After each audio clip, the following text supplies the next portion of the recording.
bihi nasta'in wa ala umuri dunya wa din. Wassalatu wassalamu ala asrafil anbiya'i wal mursalin wa ala alihi wa sahbihi ajma'in. Rabbi israh li sadri wa yassir li amri wahlul 'uqdatam min lisani yafqahu qawli. Amma ba'du. Puji syukur mari kita panjatkan kepada Allah Subhanahu wa taala yang memberikan rahmat serta hidayahnya sehingga kita bisa hadir dan berkumpul dalam acara diseminasi aksi nyata budaya positif.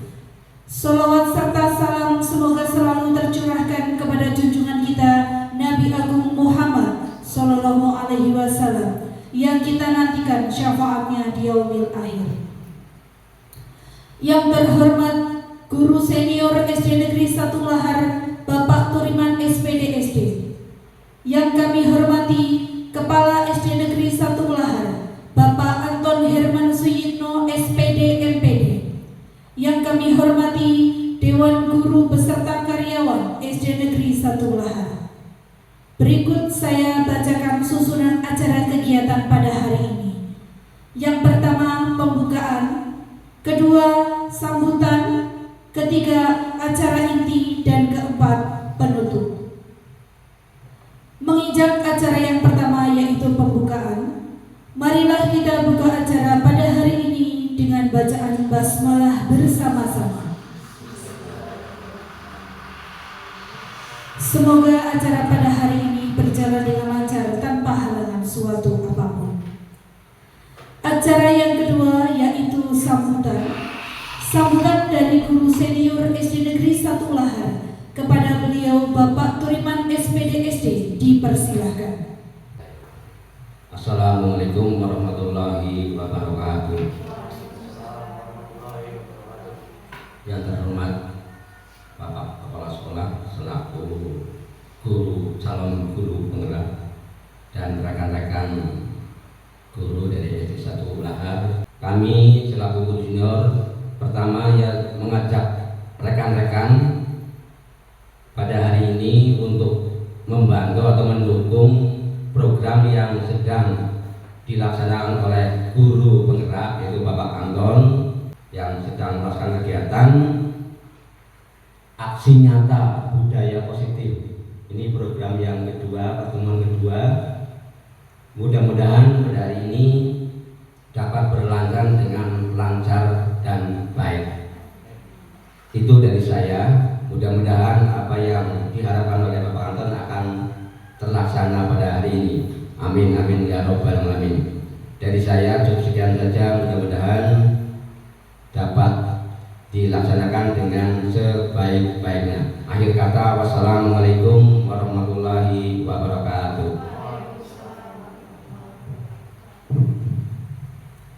Terima kasih atas sambutan yang telah disampaikan oleh Guru Senior SD Negeri 1 Lahar.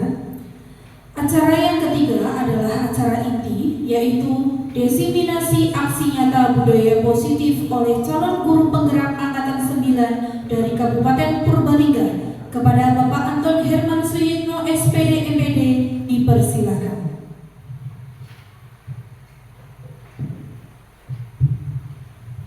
Bismillahirrahmanirrahim. Assalamualaikum warahmatullahi wabarakatuh. Bapak Turiman yang kami hormati selaku guru senior SD Negeri 1 Lahar, rekan-rekan dari SD Negeri 1 Lahar, karyawan dan karyawati atau pendidik dan tenaga pendidikan yang ada di SD Negeri 1 Lahar. Selanjutnya, alhamdulillah kita panjatkan puji syukur kepada Allah Subhanahu wa taala. Pada kesempatan siang hari ini kita semuanya diberi kesehatan, diberikan kenikmatan yang luar biasa sehingga kita semua bisa berkumpul di ruangan SD Negeri 1 Lahar dalam keadaan sehat walafiat. Dan mudah-mudahan kegiatan ini yang Bapak Ibu sempatkan yaitu untuk tugas kami, mudah-mudahan perjalanan atau kegiatan Bapak Ibu semuanya menjadikan ibadah. Amin Allahumma amin. Ibu yang saya hormati, kami di sini akan memaparkan suatu kegiatan kami, yaitu dalam kegiatan modul 1.4, yaitu budaya positif, yaitu diimplementasikan dalam aksi nyata. Untuk kami sendiri, perkenalkan, nama saya Anton Herman Suyitno, SPD MPD. Saya adalah calon guru penggerak angkatan 9 dari Kabupaten Purbalingga. Langsung saja untuk kegiatan selanjutnya adalah sebelum menginjak acara berikut, hendaknya kita berefleksi dulu supaya nanti dalam kegiatan ini diberi kesepakatan untuk kegiatan supaya kita nanti bisa melaksanakan kegiatan dengan maksimal. Kami berikan contoh dulu. Dimulai. 1, 2, 3. Marinya menari di atas menara, di atas menara. Marinya menari, marinya merana di bawah menara, di bawah menara. Marinya merana, marinya menangis di depan menara, di depan menara. Marinya menangis. Oke, terima kasih tepuk tangan Bapak Ibu semuanya. Itu sedikit kegiatan kita untuk merefleksikan supaya tidak ada kejenuhan pada siang hari ini. Selanjutnya adalah ini adalah visi daripada guru penggerak kami yang saya cetuskan kemarin, yaitu pada hari kemarin Selasa, pada hari Selasa yang kita sepakati bersama, yaitu terwujudnya peserta didik beriman, berakhlak mulia, berprestasi, mandiri, berwawasan global dan berbudaya. Ini adalah lagu yang semua orang tahu, semua Bapak Ibu guru mesti tahu lagu ini.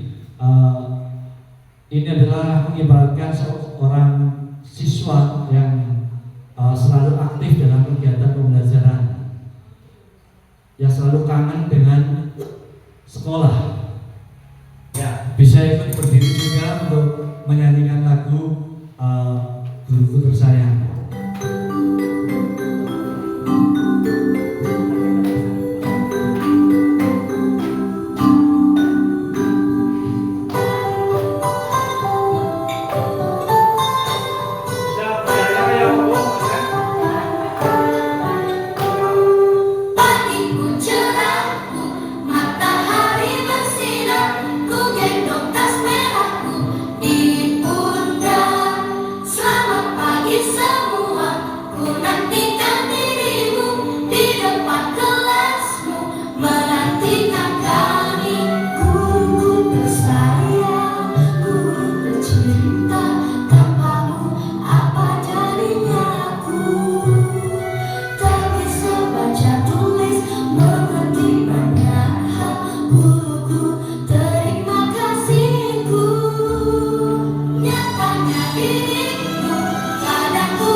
Menginjak untuk materi yang kita laksanakan pada pagi hari ini, kita akan melaksanakan ada 6 macam topik, yaitu topik dalam eksplorasi konsep, yaitu budaya positif. Yang pertama adalah disiplin positif dan nilai-nilai kebijakan universal. Yang kedua, teori motivasi, hukuman dan penghargaan atau restitusi. Dan yang ketiga adalah keyakinan kelas. Yang keempat, kebutuhan dasar manusia dan dunia berkualitas. Yang kelima adalah restitusi, yaitu 5 posisi kontrol. Dan yang terakhir restitusi segitiga restitusi. Kita bahas satu persatu dan mari kita bersama-sama untuk belajar sehingga nanti kami harapkan pada kegiatan pada siang hari ini kita bersama-sama untuk menggali belajar bersama supaya nanti kita bisa melakukan kegiatan ini bersama dengan siswa atau dengan rekan guru yang ada di sekolah kita. Pertanyaan pemantik pada siang hari ini, Bapak Ibu coba setuju atau tidak setuju. Nah, kalau kita hukuman dapat mendisiplinkan anak, nah itu setuju atau tidak, Bu? Tidak. Hukuman dapat mendisiplinkan anak, itu tidak. Terus pemberian hukuman dengan hal positif seperti membaca atau membersihkan halaman sekolah dapat meningkatkan disiplin anak. Setuju tidak? Setuju ya. Terus yang terakhir adalah memberi penghargaan dapat meningkatkan motivasi belajar anak. Setuju atau tidak setuju? Ya, terima kasih. Jadi berarti Bapak Ibu bisa memahami sebelum kita mencapai atau melanjutkan materi-materi yang selanjutnya, Bapak Ibu sudah sedikit memahami bagaimana tentang budaya positif yang ada di sekolah. Selanjutnya adalah yang pertama, disiplin positif dan nilai-nilai kebijakan universal. Nah, ini untuk materi yang pertama adalah disiplin positif dan nilai-nilai kebijakan universal. Kegiatan kepalan tangan. Coba di sini saya akan menceritakan. Ada teman Anda dan teman Anda akan melakukan kegiatan. Nah, cobalah buka dan tugas Anda adalah mengepalkan salah satu tangan Bapak Ibu semuanya ya. Coba Anda bayangkan bahwa Anda itu menyimpan sesuatu yang sangat berharga di kepalan tangan Anda. Nah, Anda perlu menjaga supaya benda tersebut itu tidak bisa dimiliki orang lain. Tugas rekan Anda bisa di sampingnya atau di belakangnya itu mencoba dengan segala cara rayuan supaya nanti teman Bapak Ibu semuanya bisa untuk membuka kepalan tangannya. Bayangkan yang ada di kepalan tangan Bapak Ibu semuanya itu benar-benar barang yang sangat berharga dan tidak boleh ada orang lain memiliki atau mengetahui isi dari kepalan tangan yang Bapak Ibu kepal. Nah, coba lakukan kegiatan, coba buka di atas dengan secara bergantian masing-masing. Nah itu. Ada tidak yang bisa merayu? Coba Bapak Ibu coba. Terserah dengan merayu, dengan memberikan apa saja. Ayo Mas Triliun bisa merayu ke sampingnya Pak, supaya bisa membuka kepala tangannya. Nah itu. Jadi silakan bagaimana caranya supaya kepala tangan teman Bapak Ibu semuanya bisa terbuka. Bisa saja dikasih permen, bisa saja dikasih kata-kata yang romantis, bisa kata-kata yang bisa memikat, atau dengan hadiah-hadiah mungkin cek atau dengan bentuk barang yang lain. Ya, ada tidak? Ada yang bisa membuka kepala tangan temannya? Ada tidak? Ya, itu. Jadi masing-masing memiliki waktu 30 detik itu sudah selesai, sudah dilaksanakan kegiatan ini. Coba buka semuanya kepala tangan berarti. Nah, di sini sudah dilaksanakan kegiatan ini. Coba jawab pertanyaan-pertanyaan yang di bawah ini secara mandirinya. Ini, apakah Anda tahu membuka kepala tangan Anda mengapa? Apa alasan Anda? Nah itu kan bisa saja tanya ke sampingnya tadi, apakah Anda membuka kepala tangannya? Membuka tidak? Tidak ya, tidak ada yang membuka. Nah, mengapa? Apa alasan Anda membuka kepala tangan itu kalau ada yang bisa membuka? Tadi misalkan dengan kerajuan atau dengan kata-kata yang romantis atau dengan hal-hal yang baik seperti itu, dengan dijanjikan mau dikasih bakso dan sebagainya, mungkin seperti itu. Nah, terus apakah Anda menutup kepala tangan Anda? Tadi ditutup semuanya ya, bertahan. Mengapa? Alasannya karena ya konsisten, bisa. Apa lagi? Karena apa? Menjaga. Berarti dari hati tetap ya, nggak boleh, siapapun tidak boleh membuka kepala tangannya. Dalam kegiatan ini sesungguhnya siapa yang memegang kendali atau kontrol untuk membuka atau menutup kepala tangan ini? Kan diri sendiri, ya kan? Nah, bisa buka dan tidaknya karena dilakukan oleh diri sendiri. Nah, tanggapan reflektif, kemungkinan jawaban kita terhadap pertanyaan-pertanyaan pertama dan kedua bervariasi antara yang bersedia membuka dan tetap bertahan. Menutup kepala tangan, pernyataan ketiga, siapakah yang sesungguhnya memegang kontrol? Siapa tadi? Bapak sudah bisa mengungkapkan, itu diri sendiri ya, yang menutup kepala tangan atau berusaha dengan segala cara untuk membuka kepala tangan rekannya. Jawabannya tentu kita sendiri yang memegang kontrol atas kepala tangan kita. Apakah kita membuka atau menutup kepala tangan kita, itu tergantung pada diri kita sendiri, masing-masing sesuai dengan kebutuhan dasar kita saat ini. Atau selanjutnya, nah ini ada sebuah video. Coba, apa respon Bapak Ibu semuanya dengan stimulus seperti ini?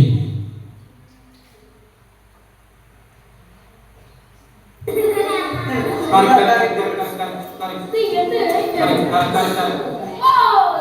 ulang lagi, sampai.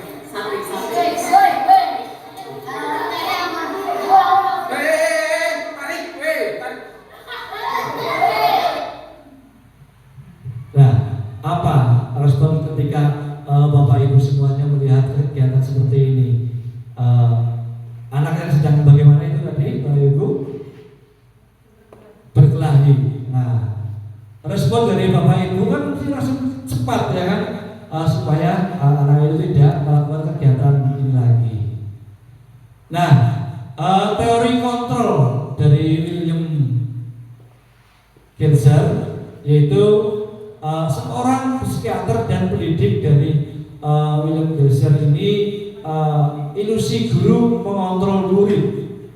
Pada dasarnya kita tidak dapat memaksa murid untuk berbuat sesuatu jikalau murid tersebut memilih untuk tidak melakukannya.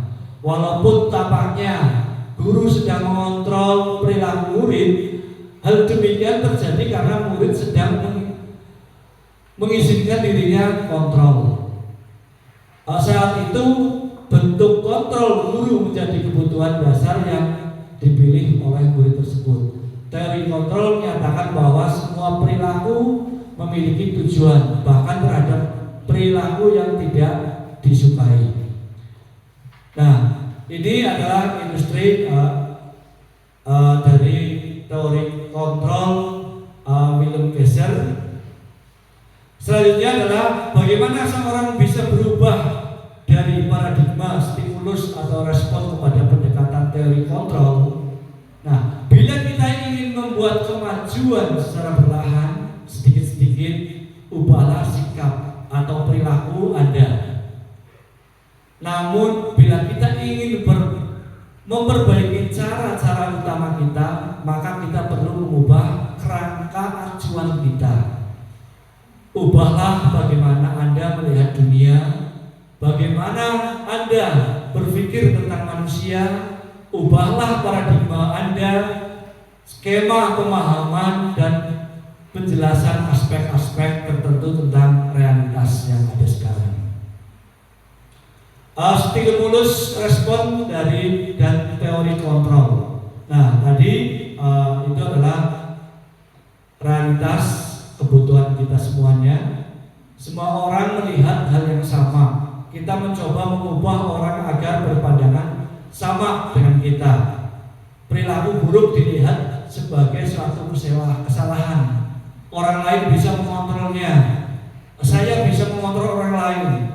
Pemaksaan ada pada saat bujukan gagal. Orang bujukan itu tidak mau, intinya dipaksa. Berpikir menang atau kalah. Nah, itu adalah stimulus respon. Nah, kita harus tahu bagaimana cara mengontrol supaya dengan menggunakan teori kontrol, dengan realitas kebutuhan. Kita berbeda, kan? Kebutuhan kita berbeda-beda. Setiap orang memiliki gambaran yang berbeda. Harus tahu dulu. Kita berusaha memahami pandangan orang lain tentang dunia. Dipahami dulu, baru kita jangan terlalu cepat untuk merespon. Semua perilaku memiliki tujuan, pasti. Hanya Anda yang bisa mengontrol diri Anda, tadi ya. Terus Anda tidak bisa mengontrol diri orang lain. Kolaborasi dan konsensus menciptakan pilihan-pilihan baru. Model berpikir menang-menang. Dalam rangka menciptakan lingkungan yang positif, salah satu strategi yang perlu kita tinjau kembali adalah penerapan disiplin di sekolah kita. Apakah telah efektif? Apakah masih perlu ditinjau kembali? Apa sesungguhnya arti dari disiplin itu sendiri? Nah, apa kaitannya dengan nilai-nilai kebijakan? Banyak guru kadang beranggapan bahwa mendisiplinkan anak itu adalah bagian yang paling menantang dari pekerjaan mereka. Saya sendiri sebagai pendidik kadang seperti itu. Memang dulu sebelum saya belajar di kegiatan guru sekolah penggerak, itu guru penggerak kadang emosi-emosi yang masih saya keluarkan, tindakan-tindakan yang tidak mengedepankan murid yang saya lakukan. Makna kata disiplin, kita mendengar kata disiplin, apa yang terbayang dari kita? Menghukum, ya kan, supaya tidak mengulangi lagi. Nah, apa yang Anda terlintas di pikiran Anda? Kebanyakan orang biasanya menghubungkan kata disiplin dengan tata tertib. Nah, itu. Jadi tata tertib tidak boleh mencoret-coret tembok. Nah, itu. Terus yang kita lakukan biasanya kita melakukan kegiatan-kegiatan itu harus benar-benar harus suruh dilaksanakan atau ditaati. Nah, dengan teratur dan kepatuhan pada peraturan. Kata disiplin juga sering dihubungkan dengan hukuman, padahal itu sungguh berbeda. Karena belajar tentang disiplin positif tidak harus dengan memberi hukuman, justru itu adalah salah satu alternatif. Terakhir, kalau perlu tidak digunakan sama sekali. Dalam budaya kita, makna kata disiplin dimaknai dengan sesuatu yang dilakukan seseorang pada orang lain untuk mendapatkan kepatuhan. Nah, kita cenderung menghubungkan kata disiplin dengan ketidaknyamanan. Jelas orang takut melanggar peraturan itu, takut melanggar disiplin yang sudah ada. Nah, Bapak Pendidikan kita Ki Hajar Dewantara menyatakan bahwa di mana ada kemerdekaan, disitulah harus ada disiplin yang kuat. Sungguh pun disiplin itu bersifat self-discipline, yaitu kita sendiri yang menjawab kata dengan kami itu semua saja. Sebab jikalau kita tidak cukup melakukan hal ini, wajiblah penguasa lain mendisiplinkan diri kita dengan peraturan. Demikian itulah harus ada dalam suasana yang merdeka. Oke, Dewantara, pemikiran konsepsi keteladanan sikap merdeka cetakan. Nah, di situ Ki Hajar Dewantara menyatakan bahwa untuk mencapai kemerdekaan atau dalam konteks pendidikan kita saat ini menciptakan murid yang merdeka. Syarat utama adalah harus ada disiplin yang kuat.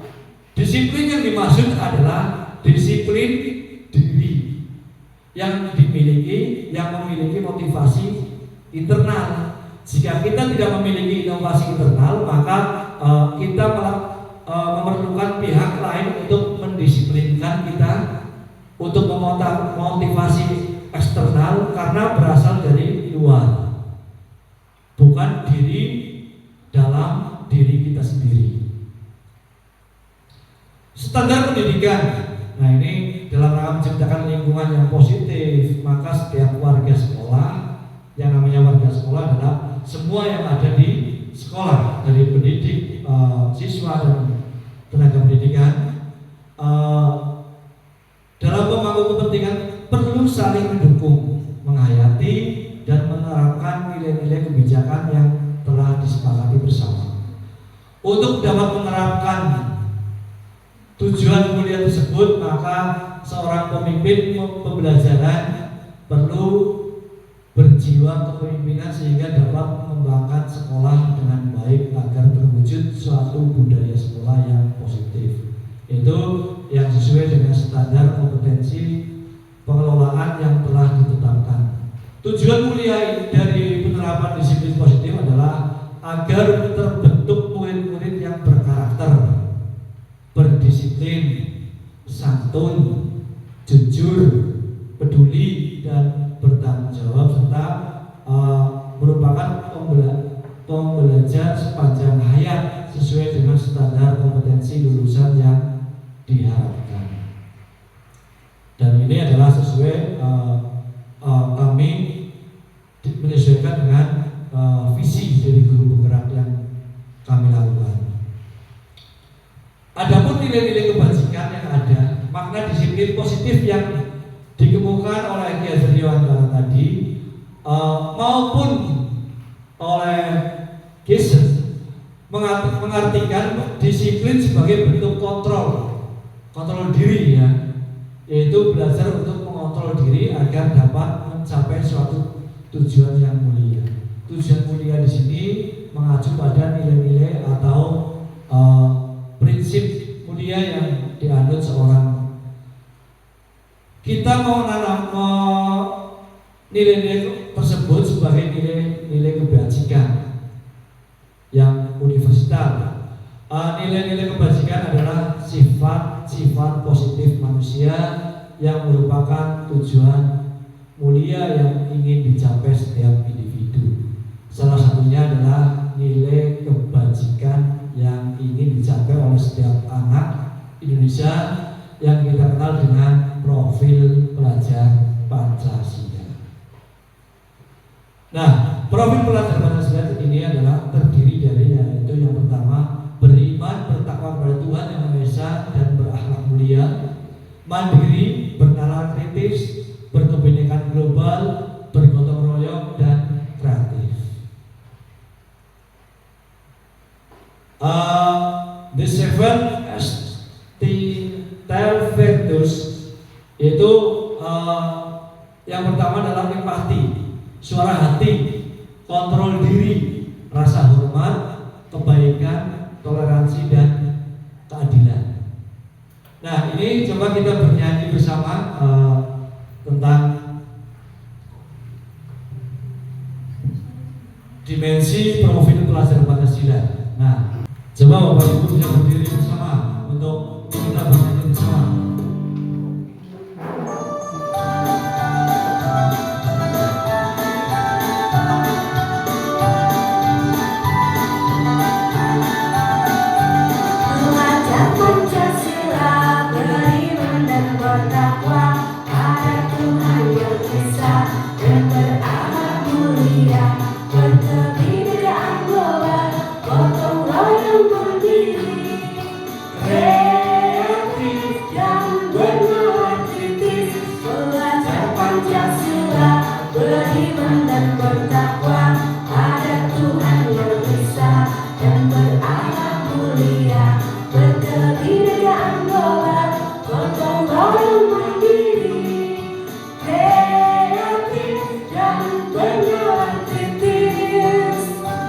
Jadi sikap murid yang kita utamakan adalah yang pertama toleransi, rasa hormat, integritas, mandiri, menghargai, antusias, empati, keingintahuan, kreativitas, kerjasama, percaya diri, dan komitmen. Untuk keterampilan hidup, yang pertama adalah dapat dipercaya, lurus hati, pendengar yang aktif, tidak merendahkan orang lain, dan memberikan yang terbaik diri sendiri. Proyek nilai kebajikan di sini yaitu yang pertama ada Bapak Ibu simak di sini, ada peduli, keterusterangan, kebersihan, komitmen, rajin, keberanian, kesantunan, kreatif, integritas, kebahagiaan, keadilan, baik hati, rasa hormat, tanggung jawab, pengabdian, bijaksana, dan seterusnya. Nilai-nilai kebajikan apa yang kita rasakan penting saat ini untuk ditanamkan pada murid kita di kelas atau di sekolah Bapak Ibu semuanya. Mengapa kita harus nilai-nilai kebajikan kita harus tanamkan pada sekolah kita. Nah, di sini coba Bapak Ibu amati gambar satu dan gambar yang kedua. Apa yang ada di benak Bapak Ibu melihat gambar di samping di ini? Kira-kira mengapa demikian? Itu karena mungkin kalau yang atas berarti anaknya seperti apa itu? Musik ya. Nah, kalau yang di bawah itu selalu ceria ya. Nah, dari kegiatan itu apa yang ada di benak Bapak Ibu melihat gambar-gambar yang ada di samping itu? Kira-kira mengapa demikian? Melihat dari gambar 1 dan 2 dalam penyampaiannya mungkin kita belum berpihak pada siswa ya. Yang nomor 2 itu siswa selalu lihat gembira, berarti anak itu tidak ada beban dalam sekolah ya kan, karena kegiatan yang disampaikan oleh Bapak Ibu guru selalu berpihak pada siswa sehingga anak merasa nyaman dengan kegiatan-kegiatan yang diberikan oleh Bapak Ibu guru. Mari kita tanyakan dari kita sendiri, bagaimana kita berperilaku, mengapa kita lakukan segala sesuatu, apakah kita melakukan sesuatu karena adanya dorongan dari lingkungan atau ada dorongan yang lain. Terkadang kita memang melakukan sesuatu karena kita menghindari rasa sakit atau ketidaknyamanan. Terkadang kita juga melakukan sesuatu untuk mendapatkan apa yang kita mau. Bagaimana menurut Bapak Ibu semuanya? Pernahkah Anda melakukan sesuatu untuk mendapatkan senyuman dari orang lain? Semuanya pasti pernah ya. Walaupun kadang tidak terungkap ya. Nah, itu. Untuk mendapat hadiah atau untuk mendapatkan uang, apalagi kira-kira alasan orang melakukan sesuatu. Untuk mengetahui lebih lanjut atau lebih jauh mengenai motivasi manusia, mari kita baca artikel ini. Nah, teori motivasi perilaku manusia ini. Nah, yang pertama adalah untuk menghindari ketidaknyamanan atau hukuman. Apa yang akan terjadi apabila saya tidak melakukannya? Ini motivasi eksternal ya. Terus yang kedua adalah untuk mendapatkan imbalan dari orang lain atau institusi. Apa yang akan saya dapatkan apabila saya melakukannya? Nah itu kan. Nah, untuk menghargai diri sendiri, saya akan menjadi orang yang seperti apa bila saya melakukannya. Nah itu motivasi untuk diri sendiri ya. Motivasi internal. positif. Ini yang ketiga. Selanjutnya, coba Bapak Ibu baca di sini ada sebuah bacaan. IFA kurang menguasai pelajaran matematika, sehingga pada saat pelajaran tersebut berlangsung dia lebih banyak berdiam diri atau menggambar di buku pelajarannya. Pada saat guru matematikanya Pak Seno menanyakan pertanyaan, IFA menjadi gugup dan tak sengaja menjatuhkan tasnya dari kursi, serta tiba-tiba terjadi gagap pada saat berupaya menjawab.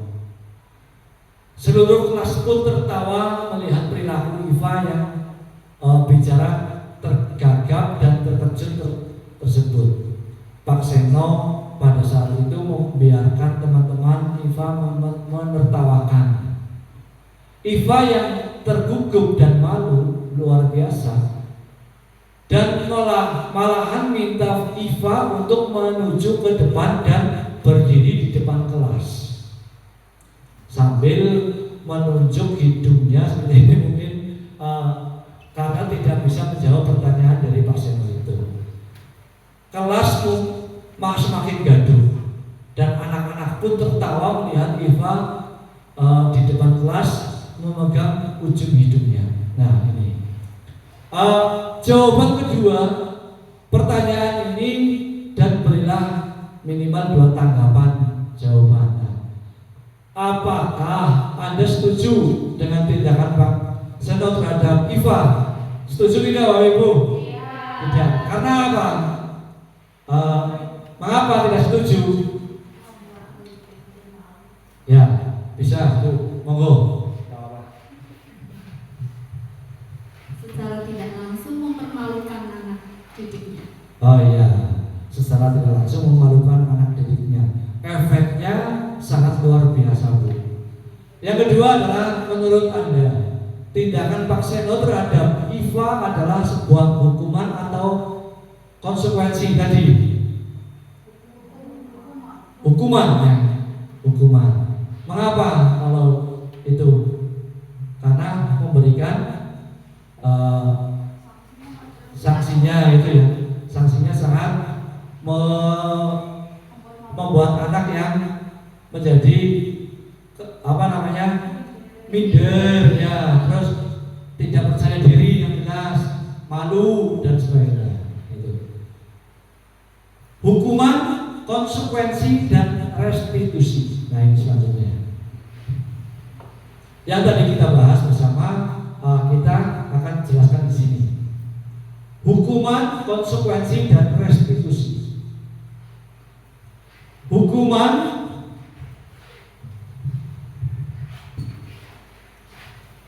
bersifat tidak terencana atau tiba-tiba. Anak atau murid tidak tahu apa yang akan terjadi dan tidak dilibatkan. Hukuman bersifat satu arah dari pihak guru yang memberikan dan wujud, dan murid hanya menerima satu hukuman tanpa melalui suatu kesepakatan atau pengarahan dari Pak Guru, baik sebelum atau sesudahnya. Hukuman yang diberikan bisa berupa fisik maupun psikis.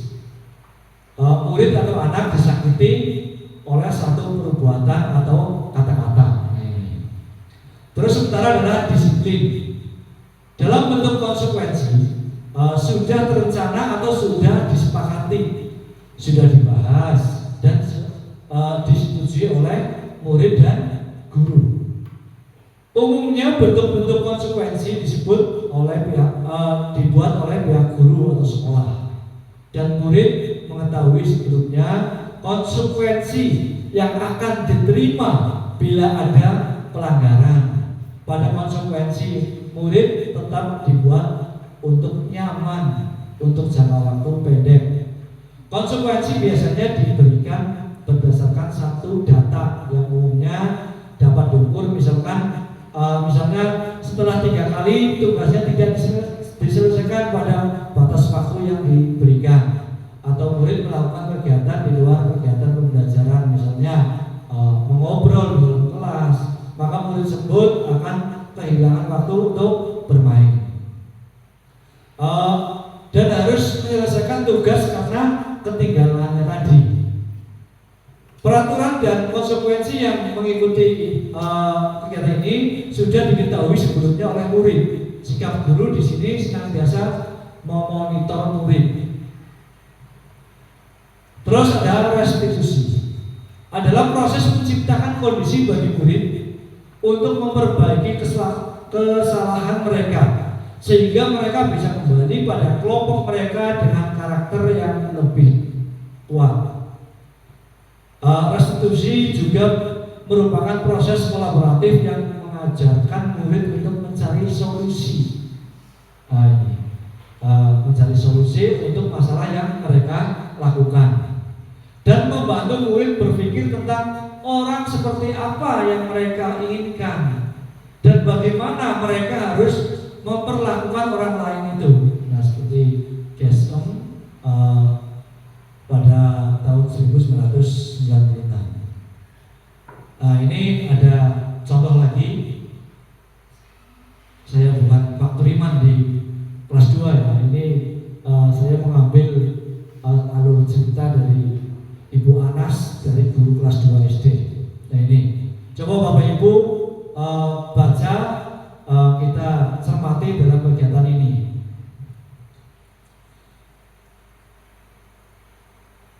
Ibu Anas, guru kelas 2 SD, mendapatkan masalah murid-muridnya tidak bisa tertib berdiri antri di depan pintu kelas dan selalu berebut masuk ke dalam kelas.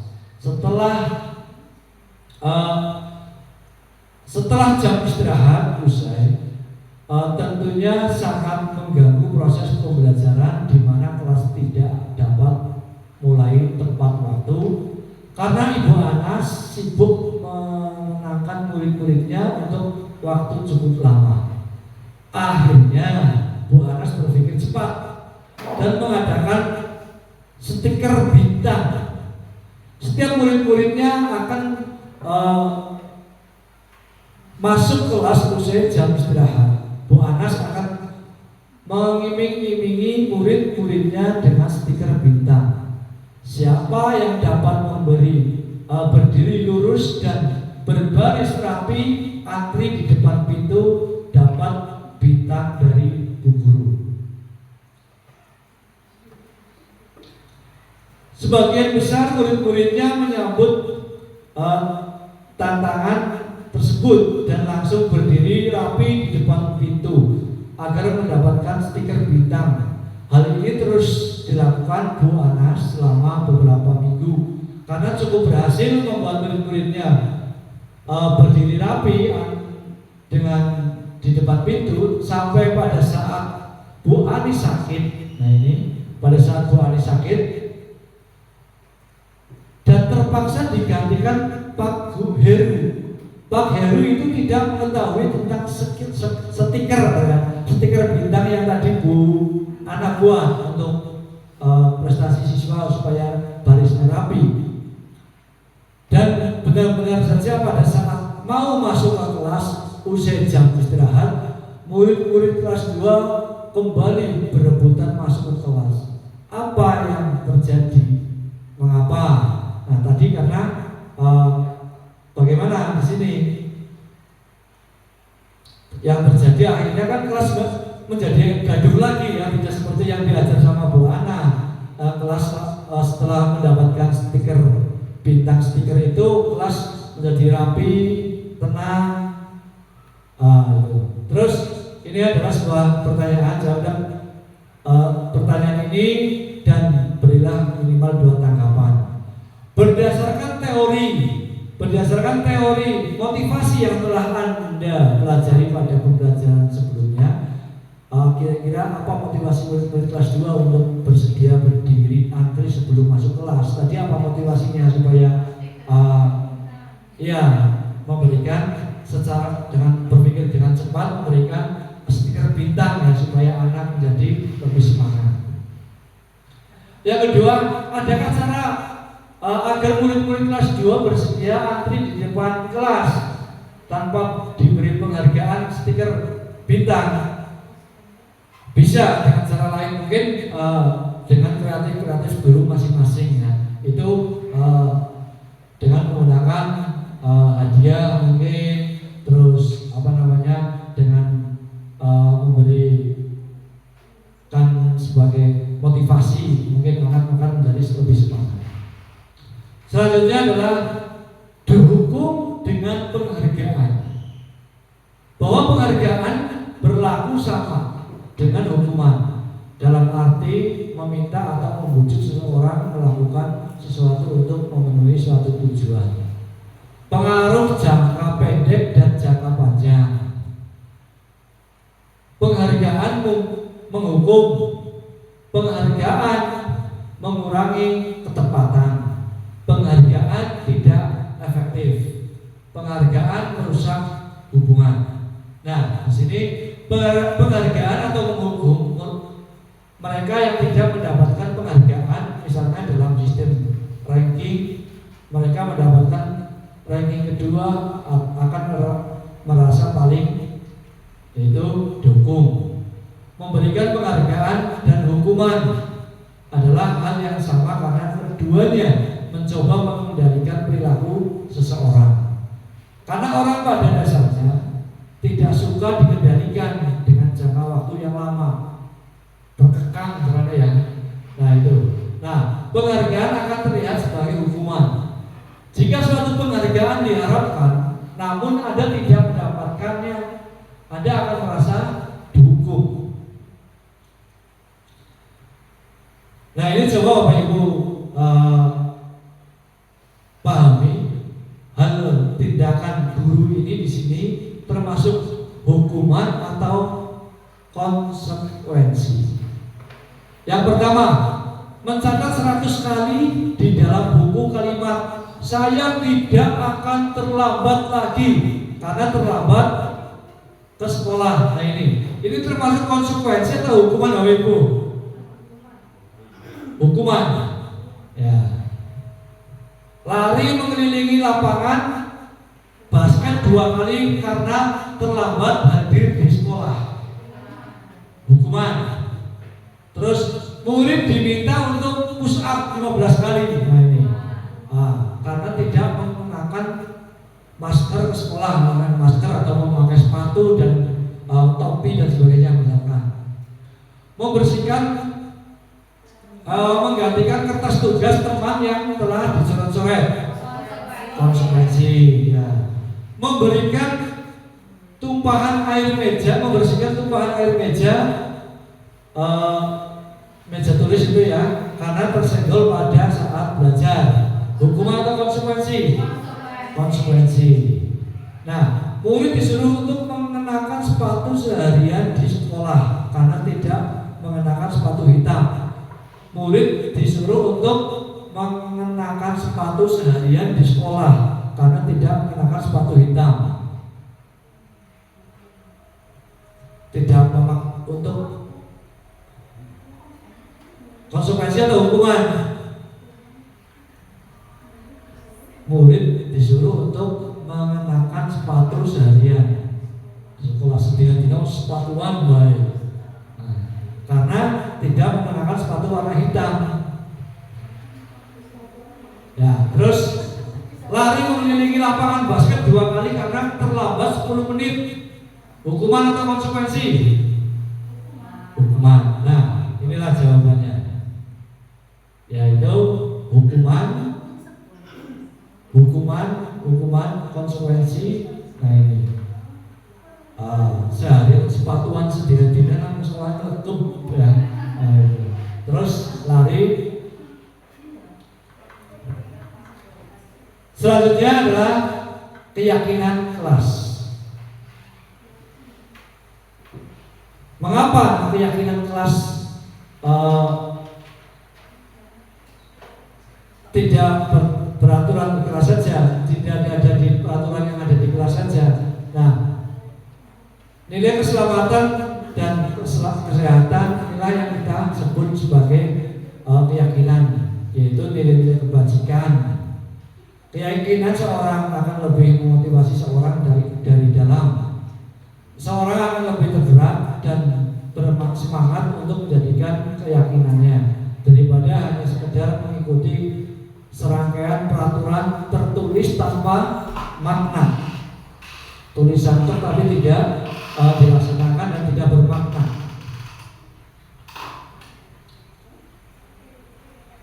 Apa nilai-nilai kebajikan di balik peraturan tersebut? Apa tujuan utama dan menjadi tidak tertarik atau takut sehingga hanya sekedar mengikuti serangkaian peraturan yang mengatur mereka tanpa memahami tujuan mulianya. Nah, ini pembentukan keyakinan kelas atau keyakinan sekolah. Keyakinan kelas itu bersifat lebih abstrak daripada peraturan yang lebih rinci dan konkret. Keyakinan kelas berupa pernyataan-pernyataan universal. Pernyataan keyakinan kelas senantiasa dibuat dalam bentuk kalimat positif. Keyakinan kelas hendaknya tidak terlalu banyak sehingga mudah diingat dan dipahami oleh semua warga kelas. Keyakinan kelas sebaiknya sesuatu yang dapat diterapkan di lingkungan tersebut. Semua warga kelas hendaknya ikut berkontribusi dalam pembuatan keyakinan kelas lewat kegiatan curah pendapat, bersedia meninjau kembali keyakinan kelas dari waktu ke waktu. Jadi keyakinan kelas adalah biasanya kita buat berapa bulan sekali atau 6 bulan sekali dan diterapkan di kelas masing-masing dengan cara kita berembuk dalam satu kelas memutuskan keyakinan kelas yang nanti kita akan sepakati bersama-sama. Yang pertama adalah kembalikan barang ke tempatnya, misalkan itu kan dilarang mengganggu orang lain. Kalimat positif atau kalimat negatif. Ini sudah jadi. Hadir di sekolah 15 menit sebelum pembelajaran dimulai dan sebagainya. Dilarang menggunakan ini contoh-contoh ini nanti bisa disesuaikan di sekolah kita. Nah, ini adalah sebuah contoh biar nanti setiap kelas kita buat untuk keyakinan kelas. Karena kami lihat sudah ada beberapa juga yang sudah ada keyakinan kelas. Nah, contoh keyakinan kelas ini untuk keyakinan kelas 1 misalkan setiap anggota kelas perlu belajar, setiap anggota kelas perlu senam, kelas perlu melakukan tugas. Keyakinan kelas 5 yang bawah misalkan ada keyakinan kelas 7 untuk SMP. Kegiatan pendalaman keyakinan kelas yaitu tabel T dan tabel Y. Kalau tabel Y ada terdengar, berperilaku, ada terlihat. Terus hormat dan bekerja. Kalimat template kalimatnya misalkan datang tepat waktu. Tidak tampak seperti sering hadir terlambat. Menyapa teman dan guru setiap hari. Acuh kepada teman dan guru. Terus selanjutnya adalah ada guru tugasnya untuk apa dan murid juga tugasnya untuk apa di sini. Jadi kita sama-sama guru tugasnya mengajar, murid adalah belajar. Mendidik, siswa harus mencoba dalam pembelajaran itu. Guru menjawab pertanyaan, hasilnya yang terbaik adalah dari diri itu di situ. Guru tugasnya bukan menyakiti atau disakiti. Guru tugasnya bukan memaksa kamu untuk belajar, merapikan barang-barang murid, menyiapkan makanan atau barang-barang atau alat tulis. Guru tugasnya bukan menyakiti atau disakiti, mengeluh, terus merusak barang pribadi orang lain. ini adalah peraturan dan keyakinan kelas. Selalu membalikan buku ke tempat, selalu mengembalikan buku ke tempatnya. Nah, ini adalah kalimatnya. Terus keyakinan kelas dengan kalimat positif kita buat seperti itu. Jadi kita menggali dulu kepada anak-anak peserta didik, menggali kepenginnya apa sih untuk supaya nanti kita bisa untuk disepakati dalam satu kelas. Setelah itu kita cetuskan untuk kalimat yang positif untuk keyakinan kelas kita. Nah, ini selalu kembalikan buku ke tempatnya. Kalimatnya adalah bertanggung jawab. Terus dilarang mengganggu orang lain. Kalimatnya adalah bisa menghormati orang lain, kalimat positifnya. Dan itu sudah menjadi untuk keyakinan kelas yang kita terapkan bersama-sama. Dilarang melakukan kekerasan, keselamatan, menghormati orang lain, bergantian atau menunggu giliran, menghormati orang lain, bersabar. Gunakan masker kesehatan yang jelas, misalnya bisa diganti dengan kegiatan yang lain. Bersikap positif ada tampak seperti tadi bisa diolahkan seperti yang di awal. Setiap anggota kelas melakukan tugas, yaitu yang tadi terdengar, berperilaku, bisa terlihat. Topik yang selanjutnya adalah 5 kebutuhan dasar manusia. 5 kebutuhan dasar manusia. Ada sebuah pertanyaan di sini. Ibu Ambar, guru kelas 2A di SD Pelita Hati, sedang bingung menghadapi ulah salah satu murid di kelasnya, Doni.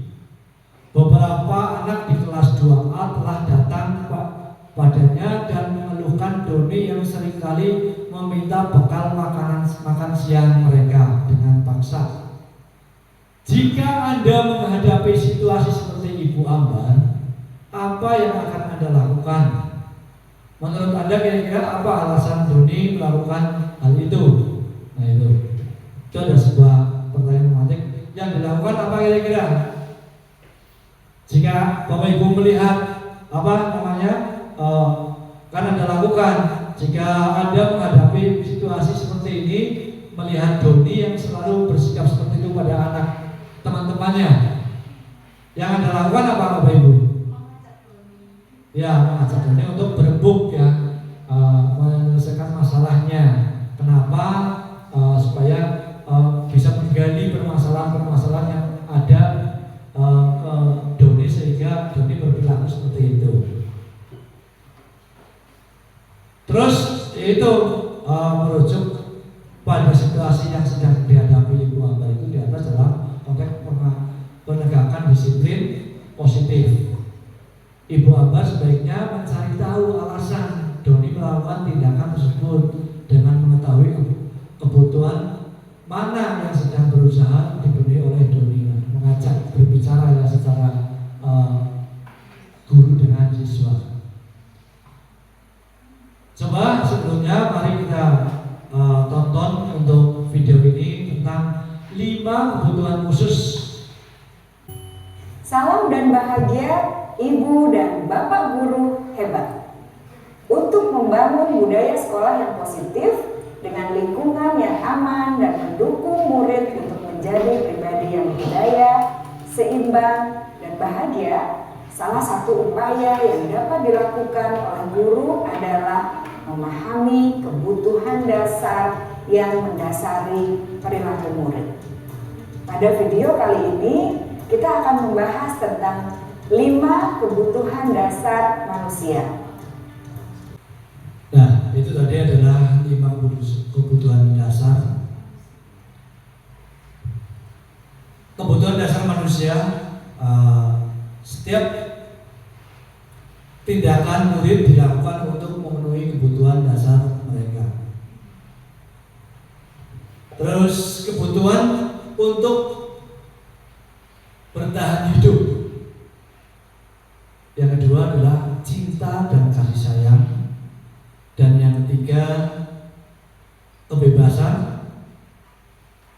keempat adalah kesemangatan, dan kelima adalah kekuasaan.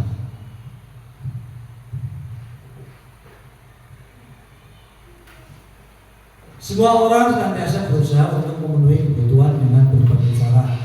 Bila mereka tidak bisa mendapatkan kebutuhan dengan cara yang positif. Seorang murid tidak begitu berhasil secara akademik, mungkin kebutuhannya akan penguasaan tidak dipenuhi di sekolah. Oleh karena itu mungkin dia akan mencoba untuk memenuhi kebutuhannya akan penguasaan.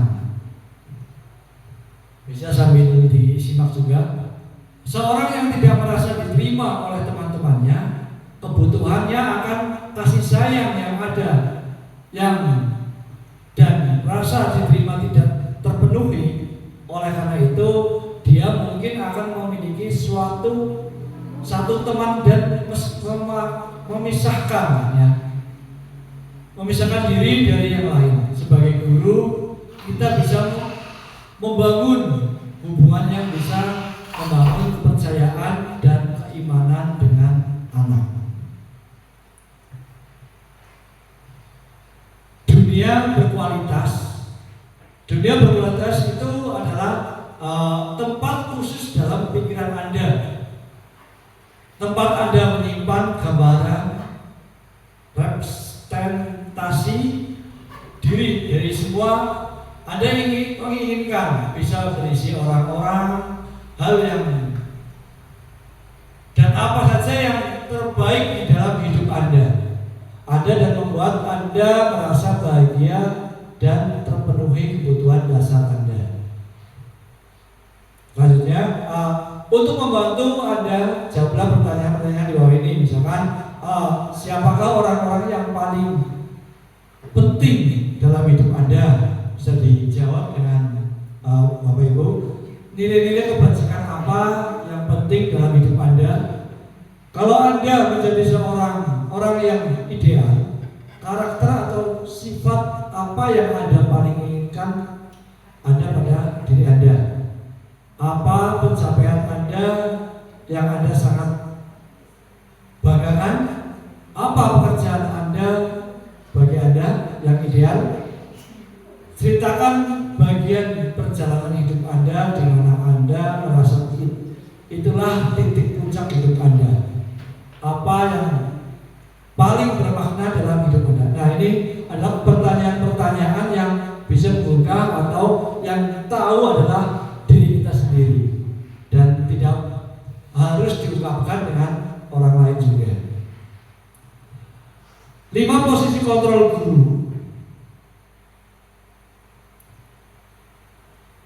Nah, yang pertama adalah menghukum, membuat orang lain merasa bersalah, teman, pemantau, manajer. Nah, ini video 5 posisi kontrol. Kita adalah sebagai pemimpin pembelajaran. Salam bahagia Ibu dan Bapak Kita harus Guru tahu dalam penerapan disiplin positif restitusi. Salah satu program yang dikembangkan adalah 5 posisi kontrol. Nah, itu tadi adalah 5 posisi kontrol yang kita bisa pelajari dari kegiatan-kegiatan yang bisa untuk kita laksanakan atau kita terapkan di sekolah kita untuk siswa. Yang selanjutnya adalah segitiga restitusi.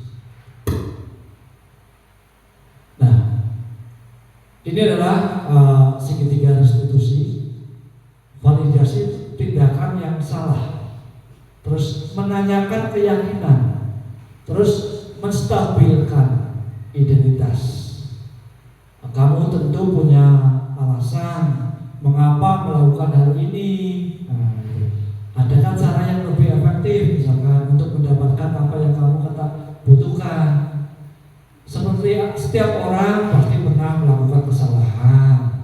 Terus kamu bukan satunya yang pernah melakukan kesalahan, bukan?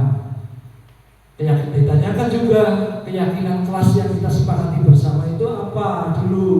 Nah, kamu ingin menjadi orang yang seperti apa di situ? Nah,